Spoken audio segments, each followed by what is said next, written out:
Good morning everyone, and welcome back to Craft Eccentricity. I hope everyone had a fabulous weekend and 4th of July, and I'm up this morning with an Eiffel store design team share.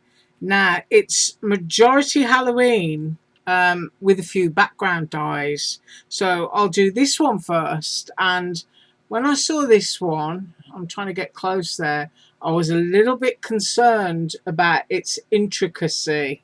Now, I have got my ruler. Where did I put my ruler? There it is. Now, all of these square backgrounds will be the same size, so they are 4¼ inches. Yeah.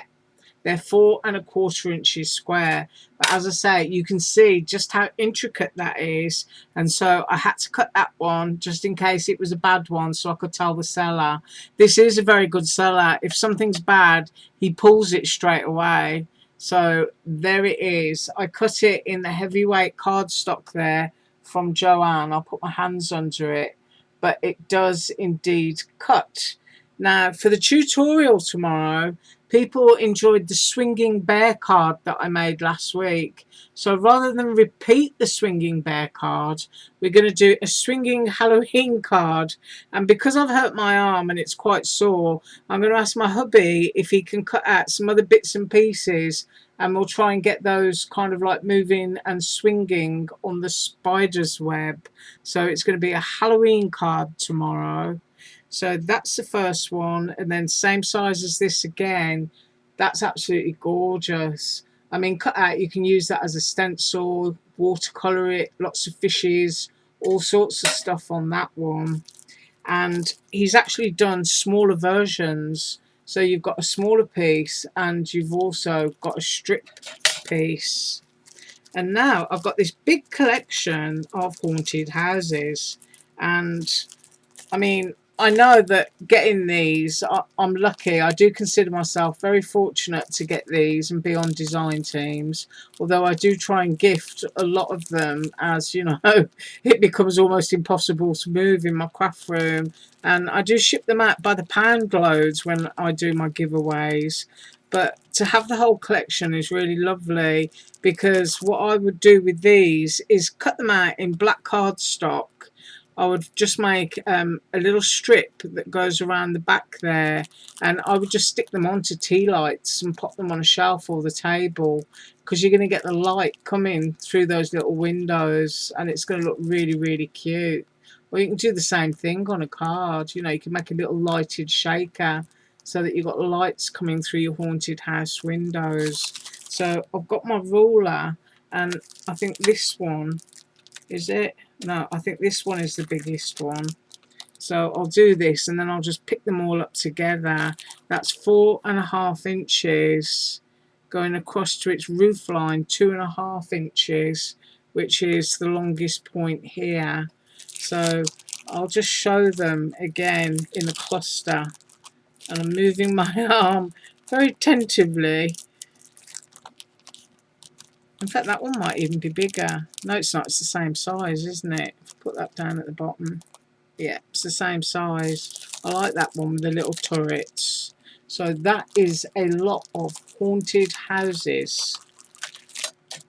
Right, next up, more autumnal, or I guess you could make it haunted if you wanted to, is a really sweet little set of scarecrows.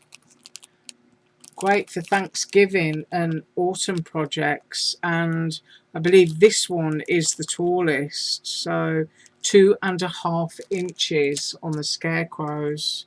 And then we've got gorgeous spiders. If you're scared of spiders, look away.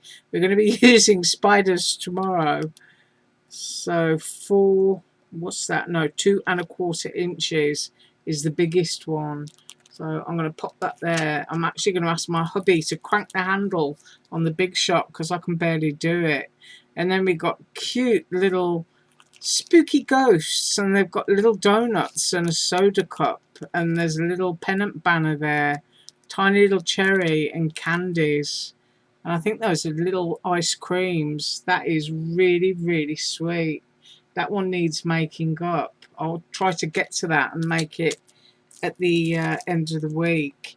And then we've got more really cute ghosts. Candy corn, you've got that tiny little bat, you've got more candy there, you've got a little skull, you've got top hats and hearts, and I think that's a little bit of a cloud, or it may be the bubbles that come out the top of that cauldron, and there's even a witch's hat.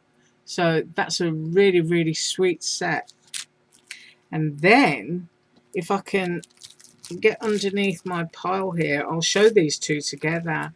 This one cuts like the claw slits in paper, but imagine having them sort of like all over the place on your Halloween card, and then matching it with hands emerging out of the slits.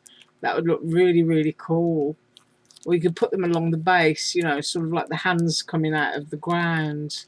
I just think they're really great. You can use things like this all the year round and have cute little critters and all sorts coming out of them. So I'm trying to think which is the biggest. I think this one is the longest, 2 inches, and that one is the widest at 1.5 inches. So they're just really sweet. And of course the hands, I believe this one is the biggest, and that is 2.25 inches. And then we get to a collection of little pumpkins with all kinds of expressions, which is awesome. And I think this one is the tallest at 1.25 inches. And then we've got masquerade masks, which are really cool. They look nice cut in different colour foil cardstock. You know, a little bit of glitter and your pearl drops or something on there. I think this one is the tallest, and that is 3/4 inch. And they're all pretty much the same in width, which is almost 1.5. So those are sweet. You could put those on your ghosts as well, or even your other characters that you might have, and make something else Halloween. And then we've got a little Halloween set with the witch on her broom. She's got everything she needs there, including the moon and some clouds and a star. And then this looks really sweet. I haven't even looked at the website, but that looks like it's going to be a little bat that's going to hang upside down from its tree branch. So that's really cute. And of course that doesn't just have to be for Halloween either. And then we've got lots of skulls, different configurations. Little bat skull at the top there, and a little witchy hat skull. So those are cute. And then these are seriously cute. Teeny weeny little ghosts with wonderful expressions. And I'm trying to decide which is the biggest. I think it might be that one. And that is almost 1.25 inches. So they're really cute. And then we have some cobweb pieces, corners and swirls and whatnot. And I'm going to measure that one, and it's 2.25 inches. And I'm going to put that one over here, because I think for my swingy bit, if I can layer up sort of like cobwebs on top of the cobweb background, my spiders could swing in and out of those. You know, the cobwebs could be like its hidey place. So we try and get something going on with that. And then I get back to the backgrounds again, and here we've got the smaller and the strip, and here is a gorgeous little spring tree. Really like that one. And then we've got the smaller version of that loopy dotty one that I just showed you. Great for all your fish and your mermaids and stuff. And then we've got a smaller version of the cobweb. So that's going to fit on a slimline. And these are all the same size as well. So these are 2.5 inches by 4.25. And then your little strip there is 3/4 inch. And obviously the same again there, 4.25. So those can go onto slimlines. And then you've got a swirly wavy one, which is almost a bit like wood grain. And then I like this one. You can use all your different colours of watercolours and do a nice bit of a mixed media background using that. And here's a pretty one, which looks a bit like dandelions. It probably is. Really like that. And then we've got a nice loopy one. That could be sort of like giraffe or pony or cowhide. And you could use little barnyards characters on that, if that was all done in black and white, that would look really sweet. And then we have this one, which when I move it around kind of reminds me of scrolls. I may be wrong, but it's another interesting pattern. And of course you can, when you cut these out, use them as stencils.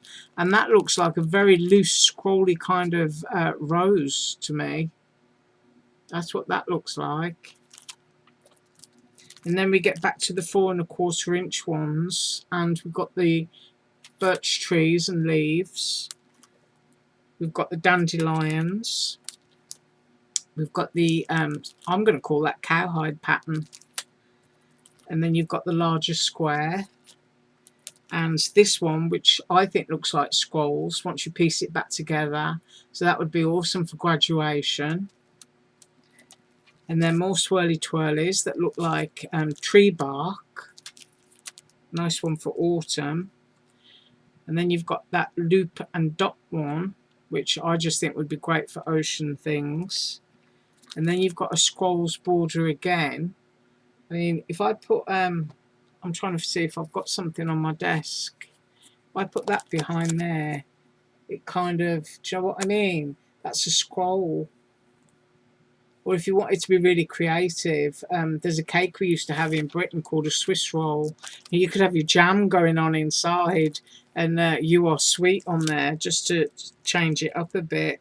And then this one, when I hold it like that, it looks like the frill on a piece of fabric. I can just see all the frills in that one. Right, so that's what I've got for you today. This is what we're going to try and do tomorrow. Do have an absolutely wonderful day. As usual, all links below, and thank you so much for watching. Bye.